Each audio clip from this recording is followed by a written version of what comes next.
Hello everyone, and welcome back to Background Interview. I'm Lily, your enthusiastic host, here to bring you another mesmerizing conversation that you can enjoy while commuting, tidying up your home, or simply relaxing with a cup of tea. This channel is all about offering insights into remarkable minds, exploring fascinating topics, and having a bit of fun along the way. We're so thrilled that you've tuned in. Now, before we truly kick off, I have a quick story to share. This morning, I tried making a homemade iced latte, but it somehow turned into an avant-garde kitchen experiment involving coffee grounds, melted ice, and an unfortunate spill all over my countertop. My dog looked at me like I'd lost my mind. Thankfully, I managed to salvage the situation, and here I am, as caffeinated as ever and ready to dive into a wonderful exchange of ideas.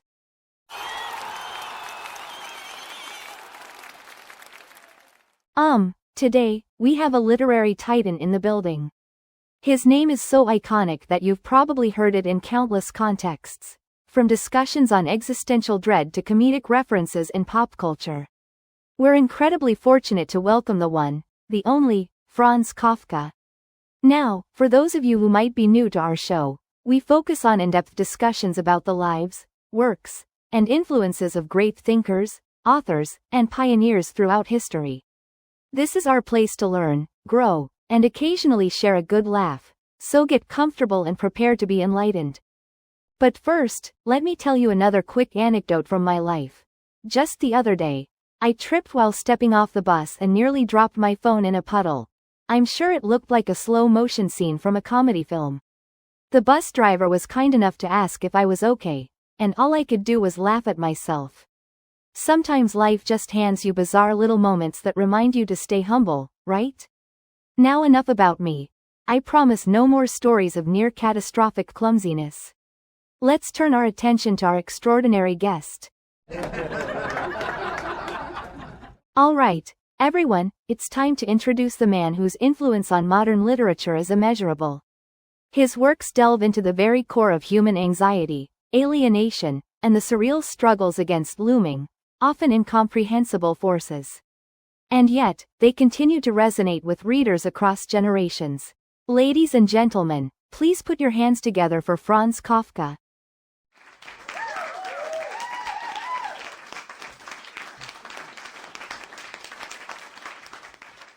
Good evening, everyone. I am profoundly grateful to be here and to see such an attentive crowd. Thank you for inviting me, Lily. It's truly an honor to appear on this engaging platform where curiosity and thoughtful conversation seem to flourish.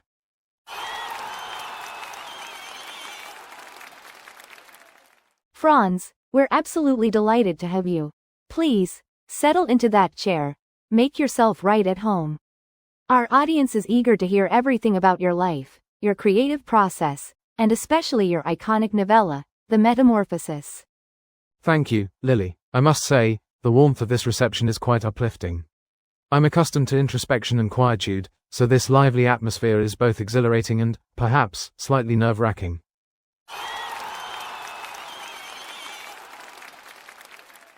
Wonderful to hear. Now, the first thing I'd like to do is ask you to share a little bit about yourself, in your own words.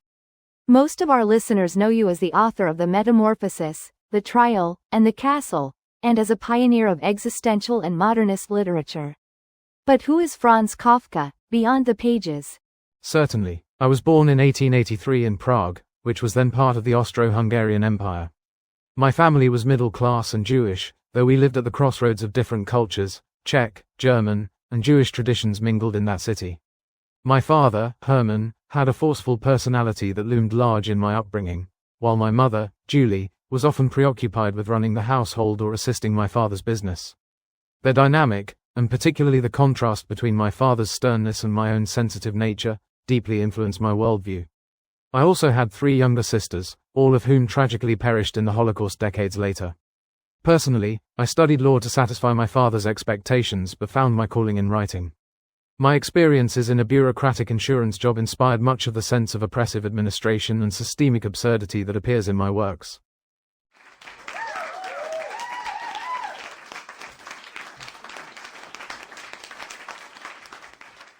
Thank you for that introduction. So it sounds like your home life had a mix of cultural and familial tensions that eventually made their way into your fiction. Would you say that your father's strong personality was, in some sense, a catalyst for the recurrent themes of authority and powerlessness we see in your stories? It certainly played a pivotal role. My father was a successful and practical man, while I was contemplative, introverted, and more drawn to literature. The disparity in our dispositions created a sense of distance and, at times, fear.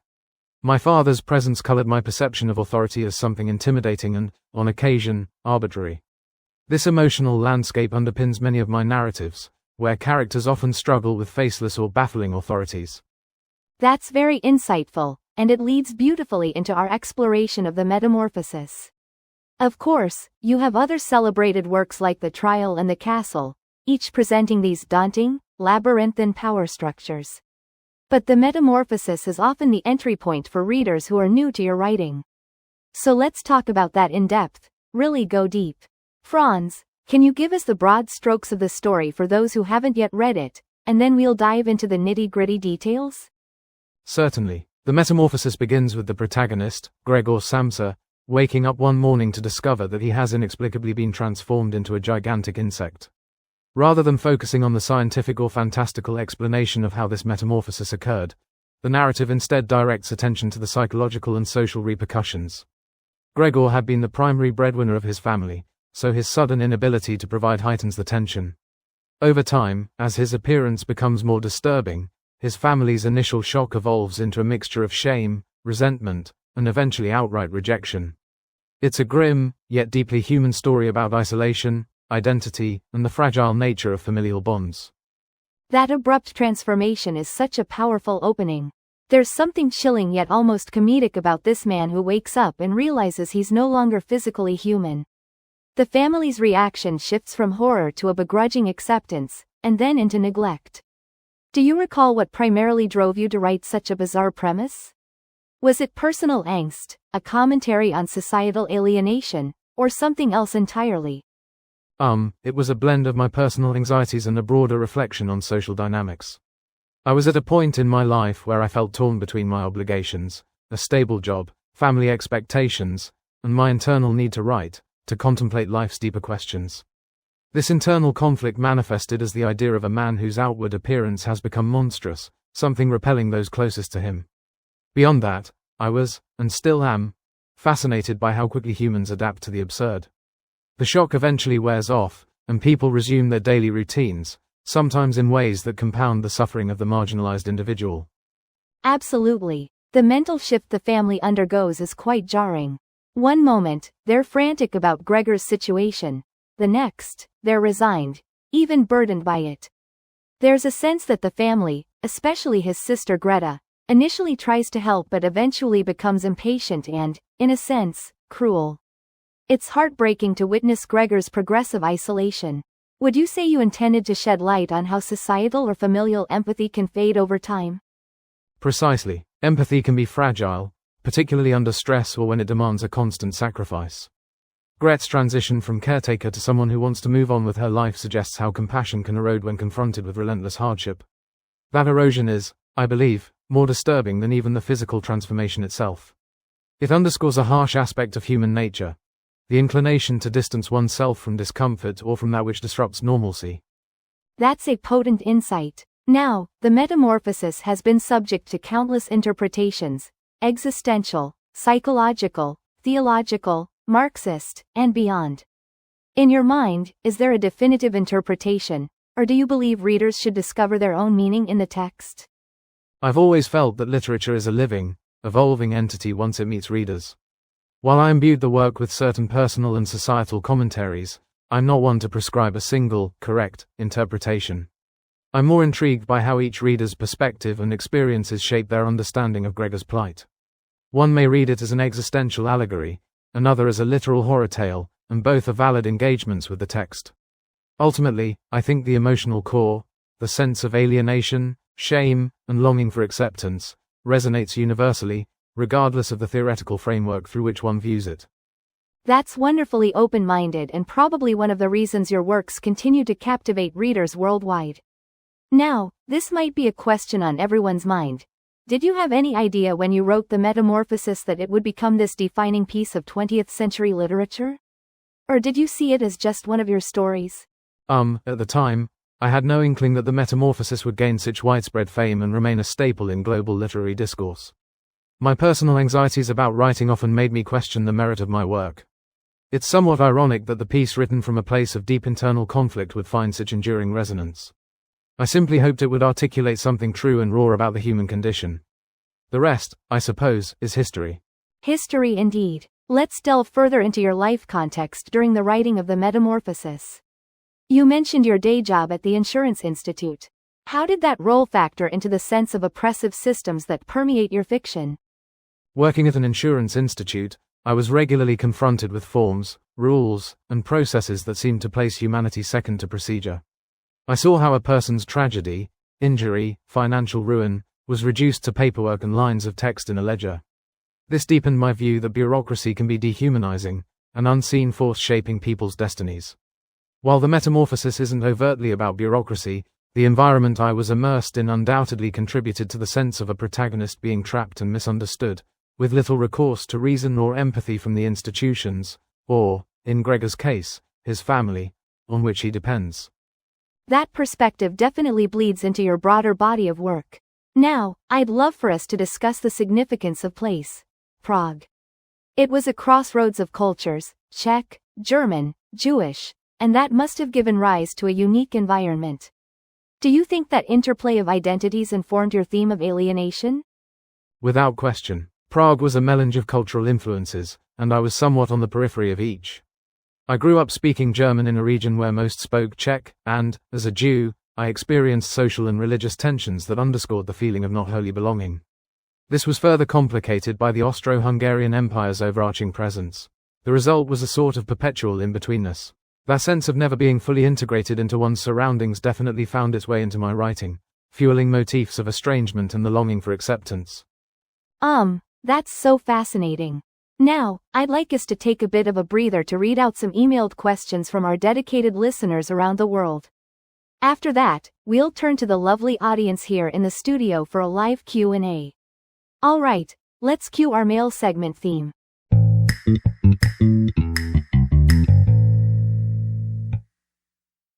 Our first email comes from Jonathan in Sydney, Australia. He writes, Franz, was there a specific moment or event that directly inspired Gregor's transformation into an insect? Or did it simply arise as a metaphor for your personal sense of entrapment? Thank you, Jonathan. There wasn't one singular incident, but rather a confluence of my anxieties, familial tensions, and observations about the fragility of social standing. Turning Gregor into an insect served as a literal manifestation of how I felt individuals could become vermin in the eyes of society, once they cease to fulfill expectations. Our next question is from Leanne in Johannesburg. She says, I've always interpreted the Metamorphosis as a commentary on mental health struggles, especially depression. Was that an intention of yours? I appreciate that perspective, Leanne. While I didn't consciously set out to write a narrative about clinical depression, the feelings of hopelessness, shame, and despair that Gregor endures do parallel certain mental health challenges. I believe the story's ambiguity allows for this reading. Many readers indeed find a powerful metaphor for mental or emotional struggles in Gregor's plight. Next, we have Raj from Mumbai who asks, Kafka, how did your relationship with Max Brod influence your work? And what do you think of him ignoring your request to burn your manuscripts after your death? Raj, that's a question very dear to me. Max Brod was a close friend and confidant.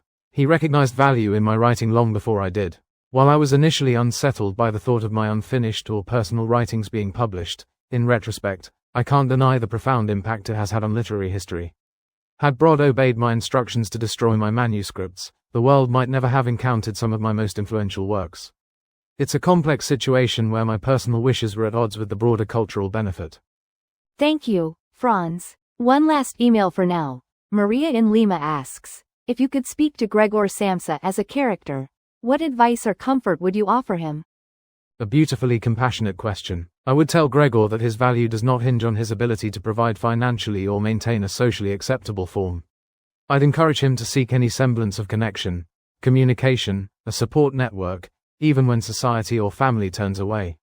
Essentially, I'd hope to remind him that his humanity remains intact, no matter what form he may take. Fantastic answers, Franz. And thank you to Jonathan, Leanne, Raj, and Maria for writing in. Now, let's turn to our wonderful live audience.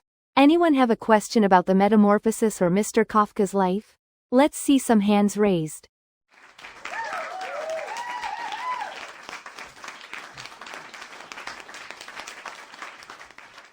Yes, you in the second row. The gentleman wearing the blue blazer. Let me walk over there. Pardon me, everyone, these heels are definitely making me earn my steps today. Okay, I'm here with Thomas. Thomas asks, Franz, how important is it that the metamorphosis begins in medias res? Right at the moment of transformation, rather than leading up to it? Thomas, thank you for the question. Beginning the story with Gregor already transformed was crucial to intensifying the surreal shock. It removes the reader's comfort zone, placing him directly in this bizarre reality without a slow build-up. That narrative choice underscores the central point. The transformation itself is less important than how Gregor and his family adapt, or fail to adapt, to the new circumstances. It emphasizes the immediacy of crisis and how life can upend itself overnight.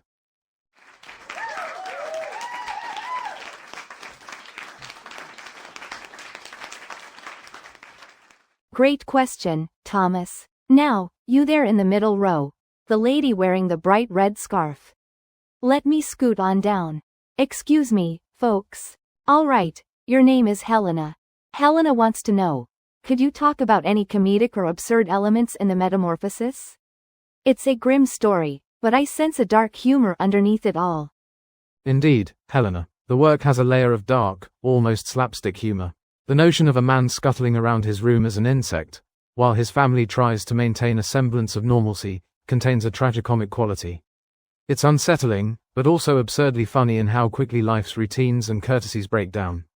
I've always believed humor can coexist with horror, amplifying the emotional impact by juxtaposition.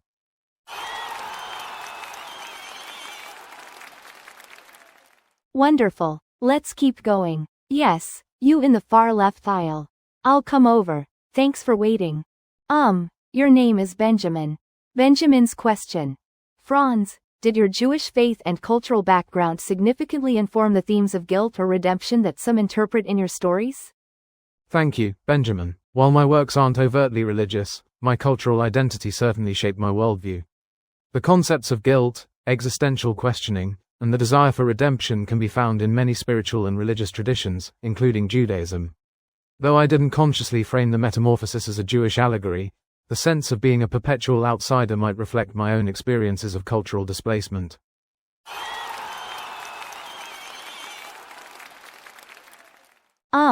Thank you, Benjamin. Let's see, we'll take another question. You, standing by the aisle. Hello. Your name is Adriana. Adriana wonders, what do you think about the family's decision at the end to effectively discard Gregor? Some readers interpret it as a relief for them, but it's also profoundly tragic. Was it intended to evoke sympathy or condemnation? That's a complex point, Adriana. I wrote the ending to evoke a mixture of emotional responses. On one level, the family's move toward normalcy is a relief for them. They can finally escape the strain of caring for Gregor. On another level, it's a stark condemnation of how easily a family can detach when confronted with ongoing hardship. I see it less as a moral verdict and more as a tragic reflection on human frailty and the capacity to turn away from what's unsettling.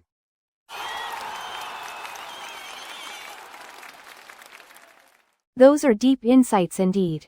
Let's do one final question from the audience before we move to the wrap-up portion of our show. Yes, you with the notebook. Come on down. Your name is Cynthia. Cynthia asks, Mr. Kafka, if Gregor had been able to speak clearly or communicate better, do you think the outcome would have changed? Or was his fate sealed by how others perceived him physically? Intriguing question, Cynthia. While improved communication might have eased the shock, I believe that the revulsion stems from the sheer otherness of his physical form. Even with speech, the family might still recoil because it's not just about words, it's about the visceral, unsettling presence of what they view as a monstrous creature. So, communication might have delayed his isolation, but I suspect the ultimate tragedy would remain similar.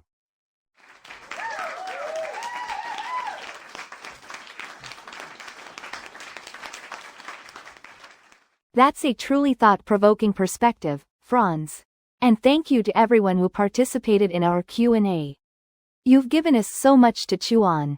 Now, let's return to our seats up here on stage. Just give me a moment to weave back through the rows. Alright, I'm back. Franz, I want to take this opportunity to express my gratitude on behalf of all of us. You've shed light not just on the story of the Metamorphosis but on the personal and historical contexts that shaped your writing. It's one thing to read the work. It's another to hear your reflections on it in a setting like this. It has been my sincere pleasure, Lily. I'm deeply touched by the engagement and intellectual curiosity of your audience. I hope that by providing some of the personal underpinnings, I can offer a richer understanding of my work, although I remain convinced that each reader will bring their own invaluable perspective.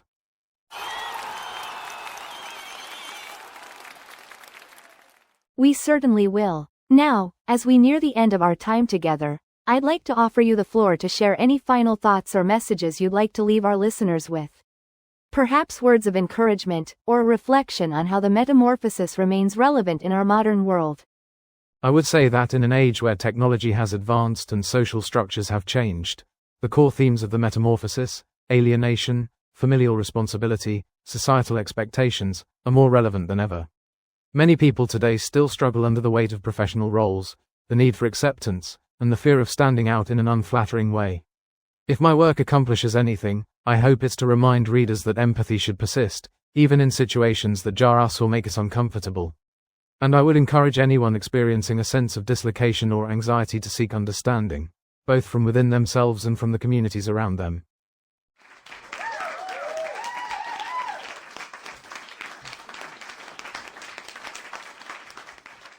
That is a beautiful sentiment. Thank you, Franz, for sharing your insights and for reminding us of the enduring power of empathy. Now, it's time for us to say farewell. We've had such a fulfilling, in-depth discussion, and I'm confident our listeners have gained a wealth of knowledge and inspiration. Thank you again for inviting me, Lily. And thank you to everyone in the audience. I appreciate your attention and questions. May we all continue to explore the complexities of the human condition, through literature, dialogue, and compassion.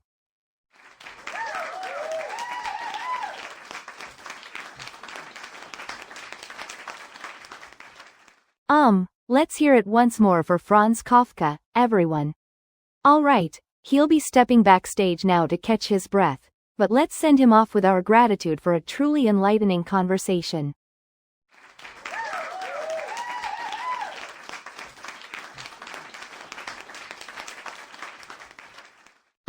To our wonderful studio audience, you have been terrific.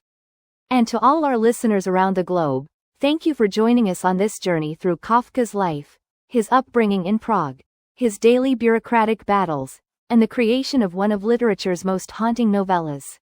We appreciate every moment you spend with us.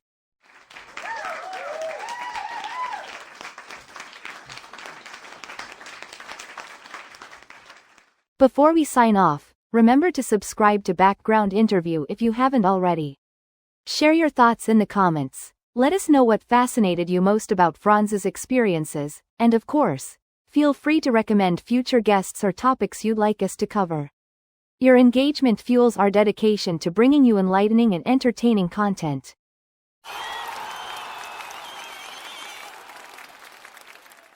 Thank you so much for tuning in. This has been Lily, your host, encouraging you to stay curious, stay empathetic, and always keep an open mind. Until next time on Background Interview, take care and keep exploring the endless marvels of literature and life. Goodbye, everyone.